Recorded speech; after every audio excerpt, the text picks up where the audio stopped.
Ramadani tenait une petite auberge, mais les clients se faisaient rares. Ses revenus diminuaient. Il ne pouvait plus payer son loyer ni la scolarité de ses enfants. Il se sentait vaincu par la vie. Un ami lui parla d'un marabout mystérieux. Ramadani s'y rendit et reçut un récipient magique et un coq. Le sorcier expliqua que le récipient donnerait de l'argent, mais que la durée de vie de Ramadani dépendrait du nombre de grains de maïs avalés par le coq. Au bout des 2 ans, Ramadani mourut comme prédit. Lors de son enterrement, il se passa des choses terribles que personne n'aurait jamais imaginées. Ramadani était un homme simple, travailleur et ambitieux. Depuis plusieurs années, il tenait une petite auberge au quartier, un endroit modeste mais chaleureux où les habitants venaient boire du thé, manger un repas chaud ou simplement passer du temps entre voisins. Au début, son commerce fonctionnait bien. Chaque matin, les tables étaient occupées, les marmites bouillaient de bons plats et l'odeur de la nourriture attirait même les passants. Ramadani était fier de son travail. Il se disait qu'avec le temps, il agrandirait son établissement et offrirait à sa famille une vie meilleure. Mais les choses ne se passèrent pas comme il l'espérait. Peu à peu, les clients commencèrent à se faire rares. Là où les bancs étaient autrefois remplis, on ne voyait plus que 2 ou 3 habitués. Certains jours, personne ne franchissait la porte. Ramadani essayait de comprendre. Était-ce la concurrence, la hausse des prix ou une malédiction invisible? Quoi qu'il en soit, ses revenus diminuaient de jour en jour. Bientôt, l'argent ne suffisait plus à couvrir les dépenses essentielles. Le loyer de son petit local était en retard, les factures s'accumulaient, et même les repas de sa propre famille devenaient incertains. Ses enfants, autrefois joyeux et insouciants, se couchaient parfois le ventre vide. À l'école, ils furent renvoyés faute de pouvoir payer les frais de scolarité. Ce fut pour Ramadani un coup terrible. Il avait rêvé d'un avenir meilleur pour eux, mais il ne voyait plus que la pauvreté s'installer. Chaque soir, assis seul dans l'auberge presque vide, il posait ses coudes sur la table et enfouissait son visage dans ses mains. Les pensées se bousculaient dans sa tête. Pourquoi moi? Qu'ai-je fait pour mériter ça? Peut-être suis-je maudit. La honte l'envahissait. Il évitait les regards de ses voisins qui parfois chuchotaient sur son échec. On le désignait du doigt comme l'homme qui avait perdu son commerce. La pression ne venait pas seulement de l'extérieur. À la maison, son épouse Asha, bien qu'attentive et patiente, ne pouvait cacher son inquiétude. Elle voyait ses enfants souffrir et se demandait combien de temps ils tiendraient encore. Les disputes éclataient parfois, non pas par manque d'amour, mais sous le poids de la misère. Ramadani, qui voulait être un père protecteur et un mari solide, se sentait chaque jour un peu plus inutile. Après 2 mois de ce calvaire, il en arriva à une conclusion amère. Il devait fermer son auberge. C'était une décision déchirante. Quand il verrouilla la porte pour la dernière fois, il eut l'impression de sceller aussi son avenir. Il se voyait désormais comme un perdant, incapable de subvenir aux besoins des siens. Sa dignité s'effondrait, tout comme ses rêves. Ramadani rentra chez lui ce soir-là, la tête basse, incapable de regarder ses enfants dans les yeux. Il avait le sentiment d'avoir échoué non seulement comme commerçant, mais comme père et mari. Dans son silence pesant, une question l'obsédait. Devait-il accepter son sort ou chercher une autre voie, même si elle l'entraînait dans l'inconnu? Un soir, alors que Ramadani errait dans les ruelles de son quartier, perdu dans ses pensées, il croisa son vieil ami Adilibois, un coiffeur connu du coin. En voyant son visage fatigué et ses yeux rougis par les soucis, Adilibois s'arrêta et lui demanda « Ramadani, qu'est-ce qui t'arrive? Tu n'es plus l'homme souriant que je connaissais. » Ramadani hésita, puis se laissa aller. Il lui raconta l'échec de son auberge, la faim de ses enfants, la honte de ne plus pouvoir payer le loyer. Adilibois écouta attentivement, hochant la tête avec compassion. Quand son ami eut fini, il s'approcha un peu plus près et d'une voix mystérieuse murmura « Tu sais, il existe une solution. Pas une solution ordinaire, mais quelque chose qui pourrait changer ta vie à jamais. » Ramadani le fixa avec des yeux pleins d'espoir. Quelle solution? Adilibois baissa la voix comme s'il craignait d'être entendu. Dans un village reculé, au cœur d'une forêt dense, vit un homme, un guérisseur. On dit qu'il n'est pas comme les autres. Ceux qui vont le voir reviennent transformés. Certains deviennent riches du jour au lendemain. J'ai entendu un client en parler dans mon salon. Son propre frère aurait bâti une fortune incroyable après une visite chez cet homme. Le cœur de Ramadani se mit à battre plus vite. Devenir riche? Était-ce possible? Pendant un instant, il sentit une lueur d'espérance. Mais presque aussitôt, une peur s'empara de lui. Et si cela impliquait des forces obscures? Adilibois lut l'hésitation dans ses yeux. « Je sais ce que tu penses. Mais réfléchis, frère. Qu'as-tu encore à perdre?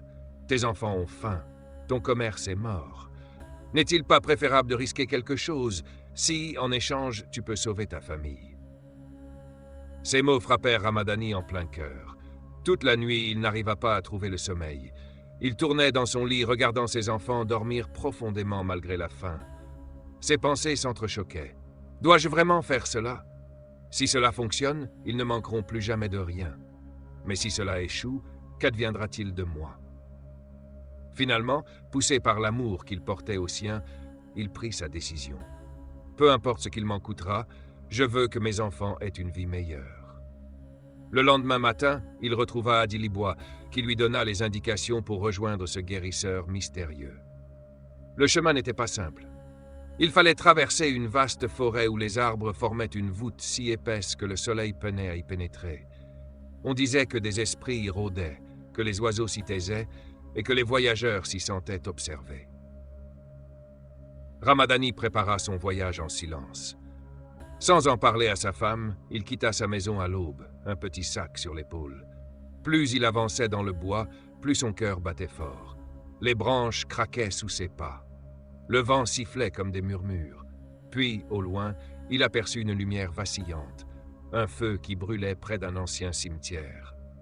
C'est là, entre les tombes, qu'il vit un vieil homme vêtu de peaux animales, l'attendant comme s'il savait déjà qu'il viendrait. Le sorcier leva les yeux, esquissa un sourire énigmatique et dit d'une voix grave « Approche, Ramadani, je savais que tu viendrais. » Assis en face du sorcier, Ramadani tremblait légèrement. Le lieu même où il se trouvait n'avait rien de rassurant. Des tombes anciennes entouraient la petite cabane de bois, et l'air était chargé d'une odeur étrange, un mélange de fumée et de plantes brûlées. Le guérisseur, vêtu d'une longue tunique sombre, parlait avec une voix grave, pleine d'autorité. « Ramadani, tu veux la richesse, n'est-ce pas ?» dit-il en fixant ses yeux brillants dans les siens. Le pauvre homme hocha la tête sans réfléchir. Oui, il voulait la richesse, mais pas pour lui seul. C'était pour sa femme, pour ses enfants, pour leur offrir une vie digne. Le sorcier posa alors devant lui un récipient noir et un coq blanc. Puis il expliqua lentement. « Ce récipient te donnera de l'argent, autant que tu le souhaites. Chaque fois que le coq chantera, des billets jailliront comme une rivière. Mais rien n'est gratuit dans ce monde. » Ramadani sentit un frisson parcourir son dos. « Qu'est-ce que je dois donner en échange ?» demanda-t-il d'une voix hésitante. Le sorcier esquissa un sourire mystérieux. Après son étrange rencontre avec le sorcier et l'acquisition du récipient magique, la vie de Ramadani changea du tout au tout. Dès son retour en ville, il n'était plus le même homme. Dans son sac, il portait une fortune inestimable. Les billets s'étaient accumulés en quantité inimaginable, et pour la première fois depuis longtemps, il sentait sur ses épaules la légèreté de l'espoir. Dès le lendemain, il retourna dans son auberge abandonnée. Là où tout n'était que poussière et silence, il engagea des ouvriers, acheta de nouveaux ustensiles et fit repeindre les murs. En quelques jours, l'endroit reprit vie. Les marmites fumèrent à nouveau, l'odeur de la viande grillée s'éleva dans l'air et des clients commencèrent à revenir, attirés par l'animation soudaine. Mais cette fois-ci, ce n'était pas la même auberge. Elle n'était plus modeste et discrète. C'était devenu un lieu moderne, attrayant, où chaque détail respirait la richesse. Les tables étaient neuves, la vaisselle étincelante et les employés bien habillés. Ramadani, vêtu de beaux habits, se tenait droit derrière le comptoir. On aurait dit un tout autre homme. Très vite, sa réussite se répandit dans tout le quartier. On parlait de son établissement comme du meilleur endroit pour manger et se détendre. Les clients venaient de partout, parfois même de très loin, juste pour découvrir ce lieu dont tout le monde parlait. Chaque jour, les recettes grimpaient jusqu'à des millions. Ramadani, autrefois désespéré, nageait maintenant dans l'abondance. Avec l'argent qui s'accumulait, il n'eut plus besoin de se limiter à l'auberge. Il investit dans d'autres affaires. Il acheta de grandes barques pour la pêche, fonda une petite compagnie de transport en ville et même des véhicules pour louer aux voyageurs. Chaque semaine apportait une nouvelle opportunité et chaque investissement se révélait une réussite. Les gens commençaient à l'admirer, certains à l'envier, et beaucoup le voyaient comme un exemple de réussite. Son épouse Asha, qui avait tant souffert à ses côtés, savourait enfin une vie confortable. Elle gérait l'auberge avec sérieux et fierté. Ses enfants, autrefois exclus de l'école, reprirent le chemin des classes avec des uniformes neufs et des fournitures en abondance. La famille goûtait à une prospérité qu'elle n'avait jamais imaginée. Et pourtant, au milieu de cette abondance, Ramadani n'était pas totalement heureux. Les rires autour de lui ne couvraient pas le souvenir des paroles du sorcier. Chaque fois qu'il comptait ses gains, il voyait dans son esprit les 2 grains de maïs avalés par le coq. 2 grains, 2 années. Son cœur se serrait. La nuit, il lui arrivait de rester éveillé, fixant le plafond, se demandant combien de temps il lui restait réellement. Ses jours semblaient filer à toute allure, comme si le temps lui échappait. Lorsqu'il regardait le calendrier, il avait l'impression que les semaines se transformaient en jours et les jours en heures. Le succès qu'il avait tant espéré se teintait d'un goût amer. Ainsi, tandis que le monde entier voyait en Ramadani un homme comblé, lui savait qu'il vivait une course contre la montre. La richesse était là, immense, éclatante, mais au fond de lui, il portait le poids d'un secret terrible. Il avait acheté son confort au prix de sa propre vie. Ta vie dépendra de ce coq. Nous allons lui donner des grains de maïs. Chaque grain avalé représentera une année que tu vivras. À partir d'aujourd'hui, ton destin sera lié à son appétit. Un silence pesant suivit ces paroles. Ramadani fixait l'animal comme si sa propre existence dépendait déjà de lui. Le sorcier prit alors quelques grains et les jeta devant le coq. Le cœur de Ramadani battait à tout rompre. Le premier grain disparut dans le bec du volatile, puis un deuxième. Ensuite, le coq détourna la tête et s'arrêta là. Ramadani sentit ses jambes se dérober sous lui. 2 grains seulement, 2 années. C'était tout ce qu'il lui restait à vivre. Il leva les yeux vers le sorcier, espérant que tout cela n'était qu'une mise en scène. Mais le vieil homme parla d'une voix implacable. « Voilà ton destin. Tu as désormais 2 ans devant toi. 2 années pour profiter de la richesse et mettre ta famille à l'abri. » Un combat intérieur déchirait Ramadani. D'un côté, la peur de mourir si vite l'écrasait. De l'autre, l'image de ses enfants, renvoyés de l'école, et de sa femme qui pleurait en silence chaque soir, revenait à son esprit. Il se dit que, même s'il devait mourir, il ne voulait pas les laisser dans la misère. Il respira profondément, essuya la sueur de son front et dit avec une voix ferme « Je suis prêt. Je sacrifie mes années, mais je refuse que ma famille souffre davantage. » Le sorcier hocha la tête et, d'un geste brusque, fit chanter le coq. Aussitôt, le récipient se mit à vomir des billets par centaines. Ramadani resta bouche bée. L'argent s'étalait partout, comme une mer infinie. Son cauchemar d'hier venait de se transformer en miracle. Pourtant, au fond de lui, une ombre persistait. Le temps venait de se raccourcir, et chaque seconde désormais avait le goût amer d'un compte à rebours. Les mois passaient, et malgré les richesses qui s'accumulaient autour de lui, Ramadani ne trouvait plus le sommeil. Chaque nuit, il se tournait et se retournait sur son lit, les yeux fixés au plafond. Les rires de ses enfants résonnaient dans la maison. Les affaires prospéraient, les gens l'admiraient. Mais dans son cœur, une ombre grandissait. Il savait que le temps lui échappait, comme du sable qui glisse entre les doigts. Souvent, il s'enfermait seul dans son bureau. Là, entouré de liasses de billets et de documents de ses multiples projets, il posait la tête entre ses mains. Ses yeux se posaient sur le calendrier accroché au mur, et chaque page tournée lui rappelait une terrible vérité. Il ne lui restait que 2 années à vivre. Une peur glaciale l'envahissait. Il avait tout gagné, mais il allait tout perdre. Son épouse Asha commença à remarquer son changement. Ramadani n'était plus l'homme joyeux et ambitieux qu'elle connaissait. Il avait le regard vide, les traits tirés, et son sourire avait disparu. Une nuit, alors qu'il était plongé dans ses pensées, Asha posa doucement sa main sur son épaule. Mumwangu, mon mari, dit-elle d'une voix tremblante. Tu es différent. Tu passes tes nuits éveillées, tu sembles hanté. Dis-moi la vérité, que se passe-t-il? Ramadani hésita. Il ouvrit la bouche, puis la referma. Comment avouer un secret aussi lourd? Comment expliquer qu'il avait échangé sa propre vie contre des richesses? Pendant des jours, il continua de se taire, inventant de faux prétextes pour justifier son malaise. Mais Asha, perspicace, sentait qu'il cachait quelque chose de grave. Un soir, incapable de supporter ce poids plus longtemps, Ramadani céda. Les larmes aux yeux, il raconta tout.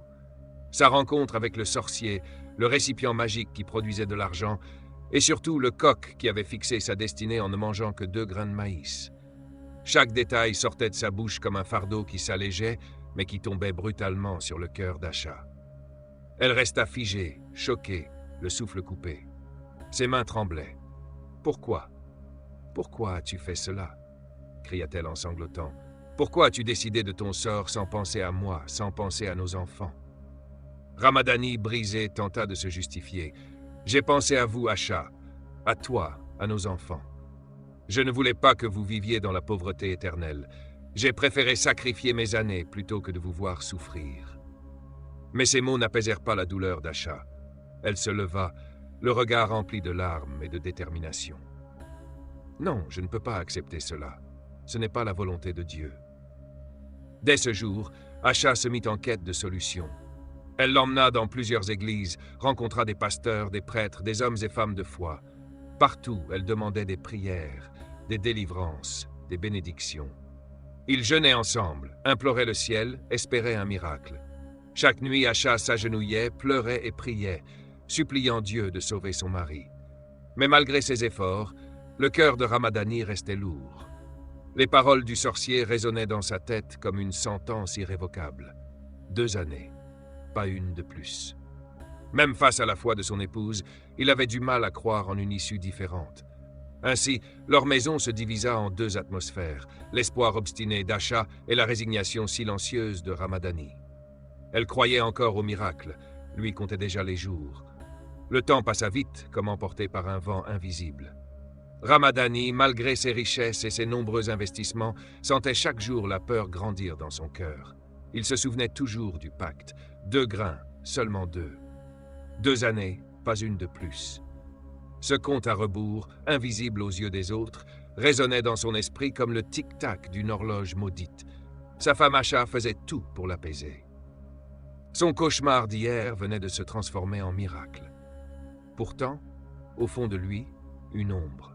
Elle priait, jeûnait, l'emmenait voir des hommes d'église, espérant que la force divine annulerait la sentence du sorcier. Mais Ramadani, malgré ses efforts pour garder espoir, savait au fond de lui que la fin approchait. Ses nuits étaient hantées par des cauchemars. Il voyait le coq blanc picorer les 2 grains encore et encore, comme pour lui rappeler son destin. Enfin, le jour fatidique arriva.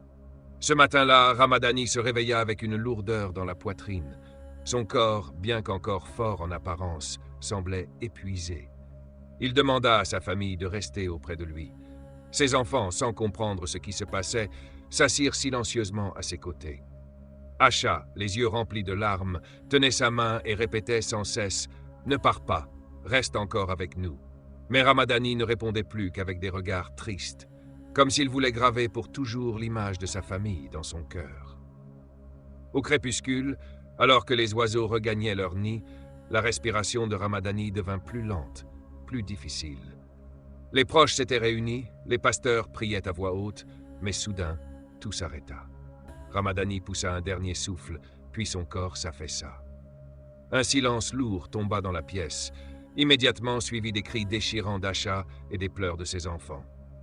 La maison entière résonnait de désespoir. Le lendemain, les préparatifs pour l'enterrement commencèrent. Mais ce jour-là, un événement étrange et terrifiant se produisit. Alors que le cercueil était posé et que les proches se préparaient à dire adieu, 2 hyènes surgirent de nulle part. Elles s'approchèrent du cercueil et s'arrêtèrent à ses côtés, comme si elles veillaient sur le corps. Les gens, saisis de terreur, crièrent et s'éparpillèrent. Certains pensaient que c'était un signe des esprits. D'autres murmuraient que le pacte avec le sorcier réclamait maintenant son dû.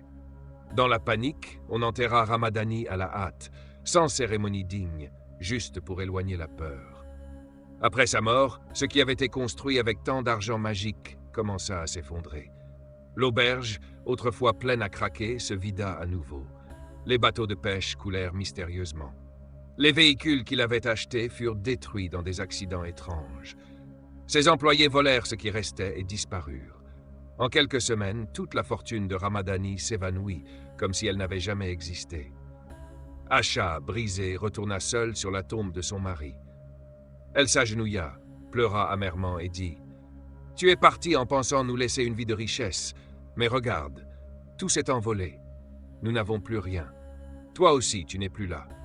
Et moi, je reste seul avec nos enfants et notre douleur. » Le vent soufflait dans le cimetière, faisant frémir les herbes sèches autour de la tombe. Seul le silence répondit à son cri. Ainsi s'acheva l'histoire de Ramadani, un homme qui avait cherché la richesse rapide au prix de sa vie, mais dont la fin montrait que la fortune obtenue par des voies sombres ne laisse derrière elle que la ruine et les larmes.